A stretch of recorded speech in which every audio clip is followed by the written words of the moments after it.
following on from the last training session that we did together, there were some questions that came up about when to use amendments and when to use new documents. And so we decided to dedicate a session to that, just to hopefully clarify what we meant when we said, to use amendments when you can. And hopefully we can clear things up a little bit, give you a chance to ask some questions.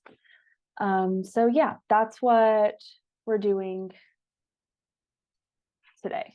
So as we go through this presentation and as you go on to model your projects, bear this question in mind. So what is the effect of one text upon another? So when you're presented with a new document or a new piece of text, as you're working through your source material, I think it's helpful to think about what does this new text, what is the relationship between it and what is already under consideration? And this will help you to identify kind of the relationships among all the various little pieces of text that are presented to you as you're going throughout your project. And then you can start thinking about what's the most accurate way of representing those relationships in the model. So we'll start first by talking about what are the scenarios when it is appropriate to use amendments rather than new documents. So the first of these scenarios is when you have subsequent drafts of a document. So when I describe Quill to people who've never worked on it or used it before, I explain what we do as extracting the narrative from the archive. So we have all these documents, we have all these source materials, sitting in boxes or published in, bound volumes. But what is it that they actually tell us? So we often have like journals and minutes that give us a very neatly presented account of a day's events. But that's really not the same sort of narrative that you get whenever you are holding two different pieces of paper in the archive, and you're trying to think about what story do these two documents tell us. So what is the implied narrative between two pieces of paper sitting in a box on an archive shelf? And how does that story fit within the wider story of a session or a committee or a convention?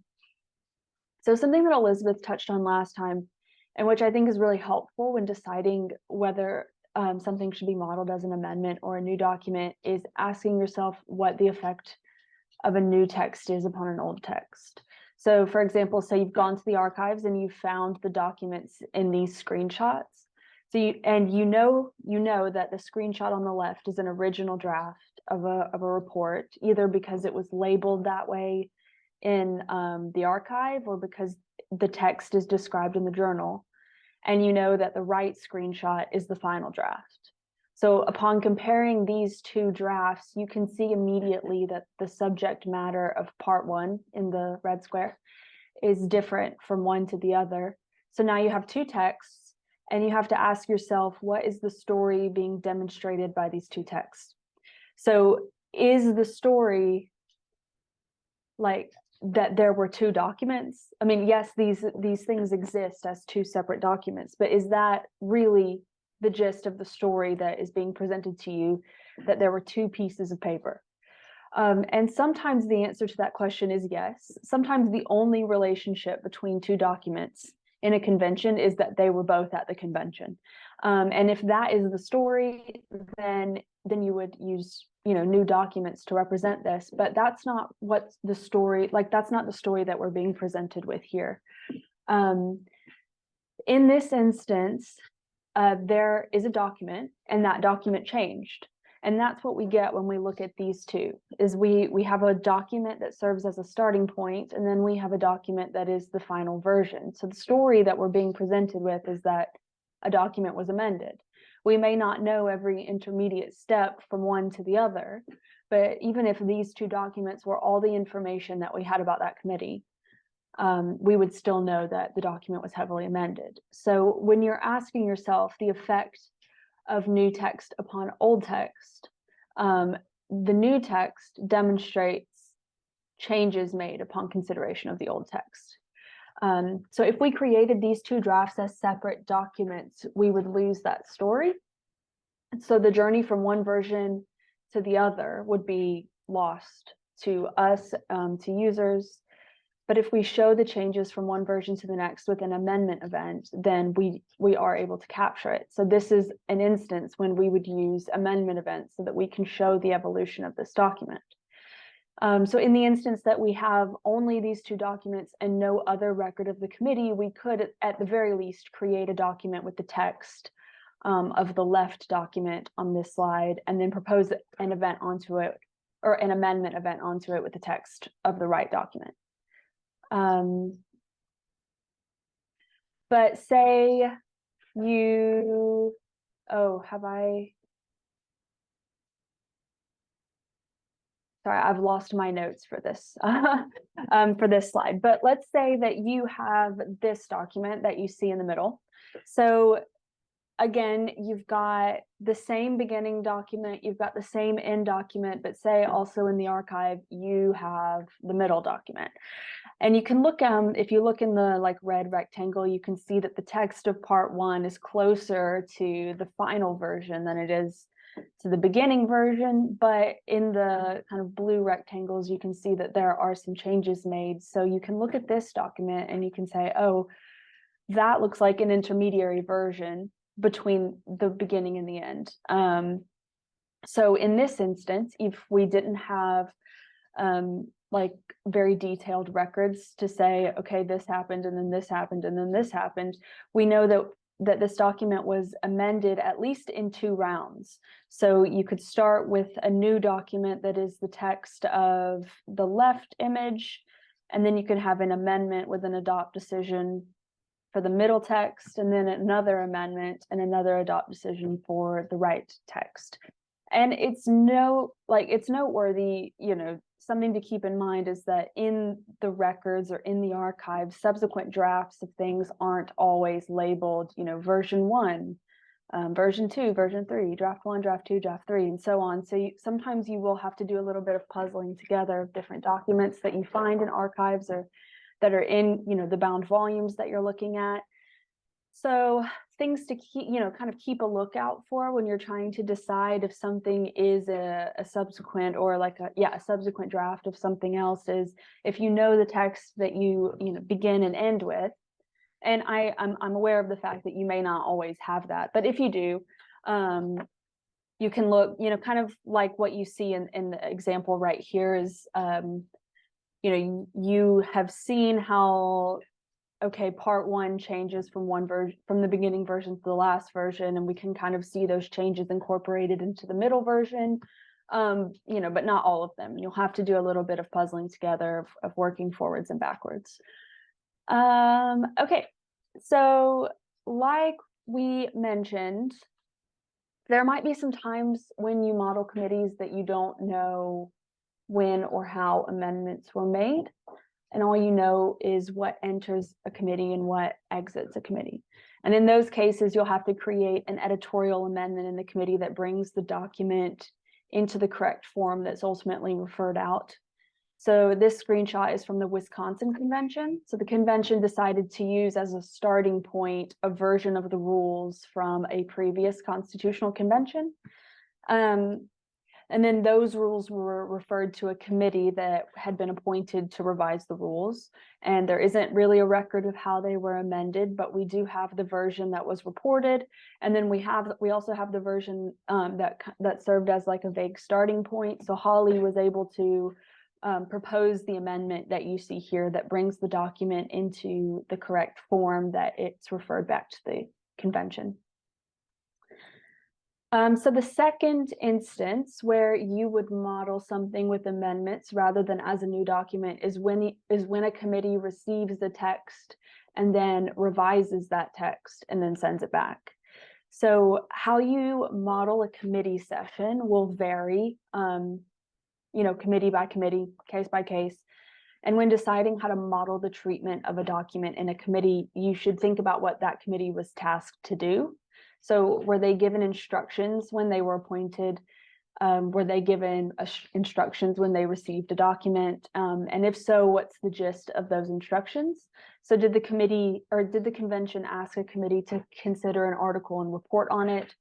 Was the committee tasked with revising an article and submitting recommendations? So if so, it is likely that you will use amendments to embody the committee's proposed changes to the document.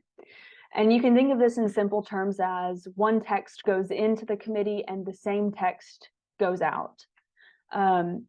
So there might be some changes to that text that occur in the meantime, or it might be in exactly the same form that it was in when it entered.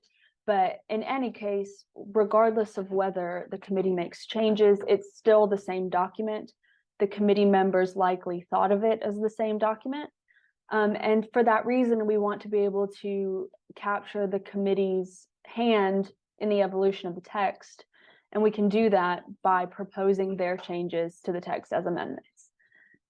So it is important to determine how the committee makes these changes, if we're able to, based on the record. If they take up the text section by section, then you'll use the to-document method, which of course requires that you create a new document. But if the committee makes sweeping changes to the text as a whole, or if you only know what changes were made and not how they were made, so for example, if a text goes in, a text goes out, and that's all you know, then you should use amendments onto the document that is copied in to the committee. So in this example, a motion is adopted to appoint a committee to redraft a resolution. So the resolution is referred to the committee, and the committee's changes to the resolution are demonstrated as an amendment, which is adopted, and then the resolution is referred back. So the third instance where you would use amendment events rather than new documents, or for verbal amendments. So verbal amendments are sometimes called manuscript amendments, and those refer to amendments that weren't tabled. They were just offered up on the spot. And these are treated like any other amendment. So in the example on this slide, I can understand why you might want to model this as a new document because of how it's quoted. But ultimately, it's an amendment. If you ask yourself, what is the effect of this new text on the text under consideration, then it's clear that this is just a proposed change to an existing document rather than something that existed independently in its own right. So when you're deciding whether to use amendments or create new documents, there are a few important things to remember. So the first is that if the consideration of a document spans multiple sessions, it's not necessary to create a new copy of the document on each session. The more superfluous versions of documents that we create, the more difficult it is for users to follow the evolution of that document. If we do that, we present it in a more like truncated way, and you can't really follow the through line. So the second thing is that it's not always necessary to create a new version of a document when it enters a committee. So like we saw in some of the previous examples, a text can be referred to a committee and then directly amended, and then reported back. So when deciding whether to amend a copied document or to create a new working version, you have to determine how the committee treats that text. So if the committee, receives a document, if a document's copied in and then they take it up section by section, then of course you would create a new document to model that section by section consideration onto. But if they don't do it that way, if they just say, oh, what if we change every instance of the word union to federation, for example, then you can just amend that copied document directly and then report it back. And then lastly, in moments where a committee is making theoretical suggestions about what principles certain texts should contain, then you would model these as conjectural documents, like we talked about in the last session. So to summarize, amendment events are the appropriate way of modeling instances where we have subsequent drafts of the same document when a document enters a committee and that same document is reported back to the convention in some form or another, and then verbal amendments. So that is, kind of a non-exhaustive list of when to use committees to model, changes to a text. Like I said, this is non-exhaustive. So there are more, you may come across other examples aside from these that you should use amendments, to model. And I think the important thing to think about, to take away from this, is sort of this idea to think about what is the effect of one text upon another. If you can identify what does this new document or this new text or whatever, what is it attempting to do? What is its relationship to the text that already exists? Then it can help you, it can help you decide which one you should use. So now we're going to move on to when you should use new documents. So sometimes when a committee is considering a document, someone will propose an alternative text for consideration. And in these instances, you have to decide whether that proposal represents an amendment or an entirely new object for consideration. So like before, it's helpful to ask yourself, what's the story here? Is the delegate attempting to amend the text under consideration? And if the delegate's proposal is adopted, then what happens? So do they abandon the old text altogether? Do they take it into the text they're already considering? So if they abandon the old text, then that is an indication that you're looking at a new document. So this is an example from the Arizona Constitution. So in that convention, it was really common for propositions to enter committees, and then the committees would often report back both the proposition, a substitute proposition, and a report that the substitute proposition be taken up and the original proposition be dropped. So both propositions, the original and the new one, would be referred together so that the convention could then make a decision about which one they wanted to proceed with. So in this instance, it's very clear that the substitute proposition represented a separate object rather than an amendment. So we created them as documents and then linked the originals to the substitutes with ancestors. Similarly, if a committee is appointed to draft a new article or proposition, then that text should be created as a new document. So committee reports or recommendations that are sent to the convention alongside amended or unamended articles or propositions should be new documents as well. So in this example from the Arizona Convention, the legislative committee submitted a report to the convention recommending that a number of propositions be indefinitely postponed. So that is its own document that was referred alongside all of those propositions.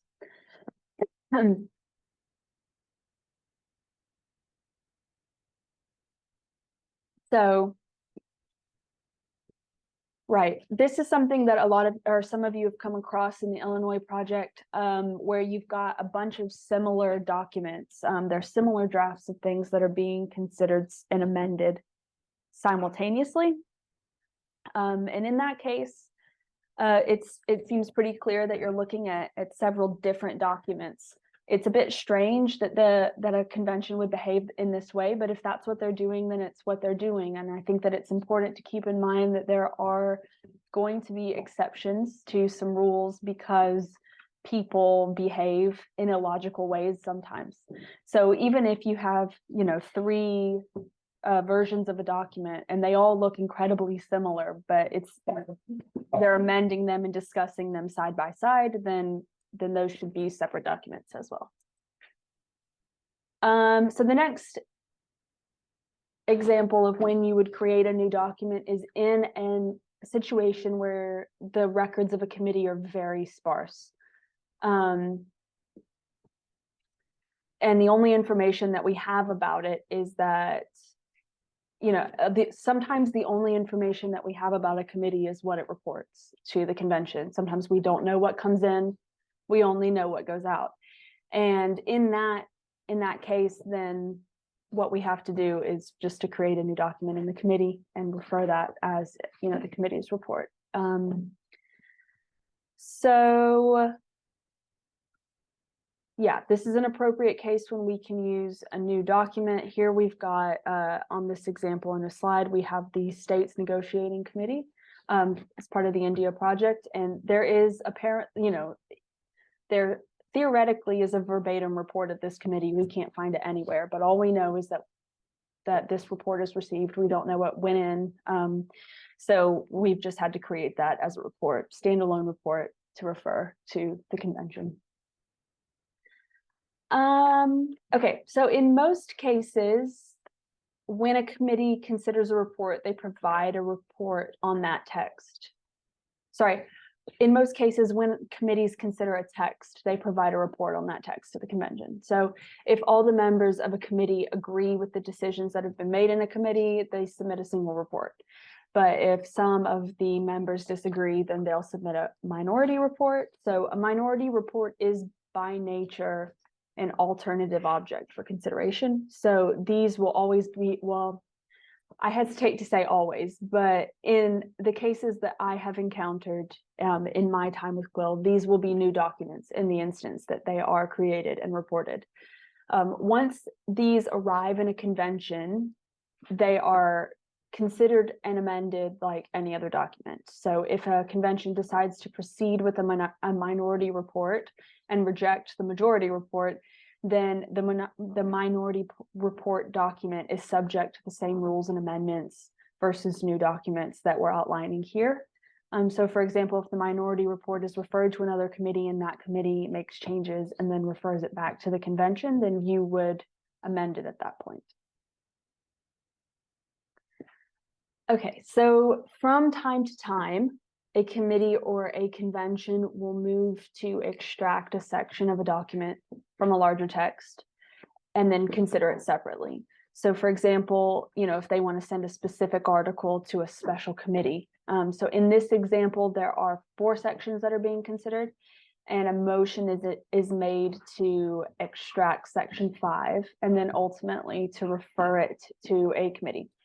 So in that case, we would create a new document with the text of section 5 that can be treated separately from the larger document. And then that can be, amended, debated, referred, whatever.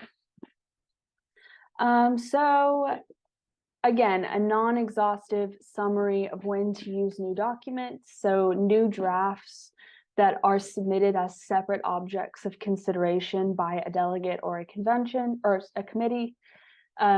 So committee recommendation documents, like the one on this previous slide, things like, the committee, we recommend that this be done to this document and this be done to this document. For drafts that are considered and amended simultaneously. And then when the record only tells us the text that leaves the committee and nothing that happens before then. Minority reports, when a piece of text is extracted from a larger document to be considered separately. And to kind of wrap up, I know some of you are in late stages of your projects, so you might be asking yourself, how important are these principles to the integrity of the model? And I can definitely understand a reluctance to change the model in the late stages of a project, but these are modeling principles that are really integral to the accuracy of the final product. So this goes back to our very first session that we had together and what Ruth said there, which is that Quill is all about the document.